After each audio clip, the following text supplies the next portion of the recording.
মিষ্টি পিঠে খেয়ে সবাই বিরক্তি, তাই ছেলে বলছে মা একটু ঝাল ঝাল পিঠে বানাও তো।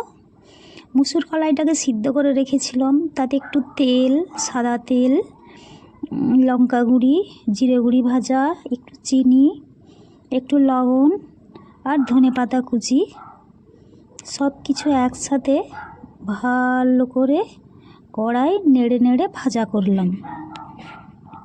এইভাবে ভেজে পুরটা আমি তৈরি করেছি, ঝাল ঝাল পুর। তারপর এই পুরটা দিয়ে আমি পিঠে তৈরি করব। তো আশা করি সবাই পিঠে বানাতে জানো। এইভাবে পিঠেগুলো বানিয়ে বেশি করে করে একটু পুর দিয়ে তৈরি করুন ঝাল ঝাল মুখরোচক পিঠে। সবাইয়ের অবশ্যই খুব ভালো লাগবে, বানিয়ে খান এইভাবে, আর মুখও ছেড়ে যাবে সবাই, কথা দিলাম।